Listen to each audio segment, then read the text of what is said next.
안녕하세요. 알약쌤TV 정약사입니다. 꽃의 계절 봄에는 함께 찾아오는 불청객 알레르기 비염이 있는데요. 만성비염이 있는 분들 잘 아실 거예요.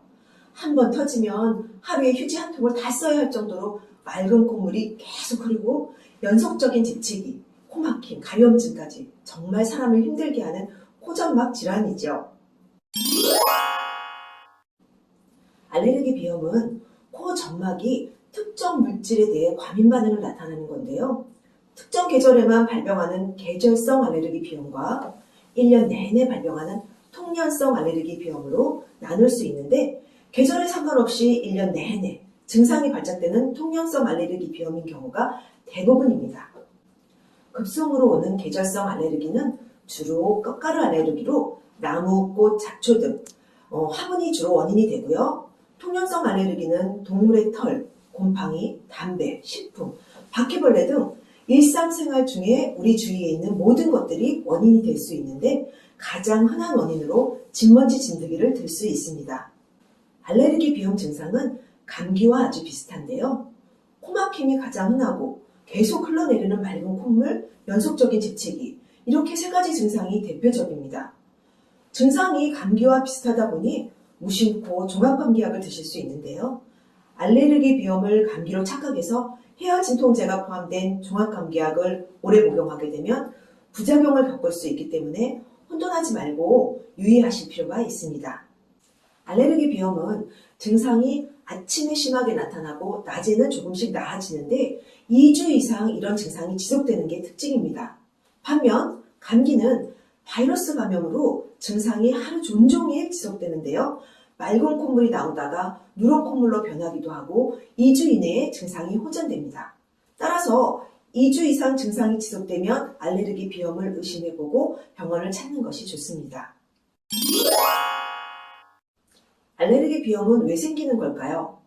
보통 알레르기 비염은 유전적 요인이 많아서 부모 중 한 사람이 알레르기 비염이 있으면 아이가 알레르기 비염일 확률이 50% 정도로 높아지고, 부모 모두 알레르기 비염이 있는 경우에는 75% 정도까지 확률이 올라갈 수 있습니다. 이렇듯 대부분 유전적인 요인이 원인인 경우가 많고, 또 현대에는 환경 요인과 스트레스도 원인이 됩니다.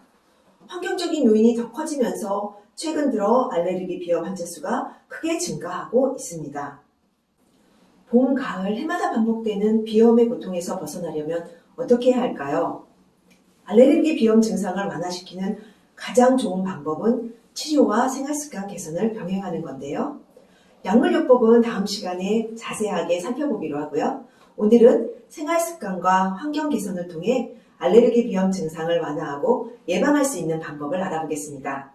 겨울철에 날씨가 추워지면 환기를 제대로 하지 못해서 실내 공기가 탁해지고 벽에 결로가 생기기 쉬워져서 곰팡이가 잘 발생할 수 있는 환경이 됩니다. 이런 환경이 알레르기 원인이 되는 거죠. 알레르기 비염이 있으신 분들은 실내 환기를 제대로 하지 않으면 증상이 더 악화되기 때문에 실내 환기에 더 신경을 쓰셔야 합니다. 알레르기 증상을 완화시키기 위해서는 알레르기 원인인 진먼지 진드기, 동물털, 꽃가루, 또 곰팡이균 등을 잘 제거해야 하는데요. 이를 위해서는 집안을 청결하게 유지하는 것이 우선입니다.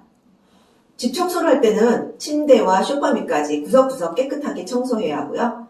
쾌적한 환경을 유지하기 위해서 환기를 자주 시키는 것이 좋지만, 꽃가루가 많이 날릴 때에는 창문을 닫고 공기청정기를 사용해 꽃가루와의 접촉을 최대한 피하는 것이 좋습니다.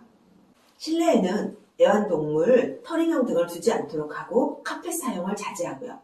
이불, 베개 등은 1, 2주마다 55도 이상의 뜨거운 물로 세척하고 햇빛에 자연 건조시켜주는 것이 좋습니다. 집안의 실내 온도는 20에서 22도, 습도는 40에서 50% 정도로 항상 유지합니다. 습도가 높을 때는 제습기를 사용해서 습기를 제거하고, 습도가 낮을 때는 가습기를 사용하거나 젖은 수건을 널어서 습도를 유지하도록 해야 합니다. 간접 흡연에 노출되지 않도록 하고 방향제나 향이 강한 화장품 사용을 자제합니다.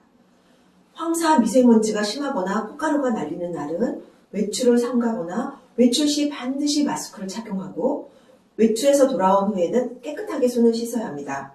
되도록이면 바로 샤워를 하는 것이 좋습니다. 찬 공기도 알레르기 원인이 될 수 있는데요. 냉난방으로 온도차가 심해지거나 아이스크림, 냉음료 등으로 위장이나 호흡기 점막에 냉기가 직접 가해졌을 때도 알레르기 비염이 생길 수 있습니다.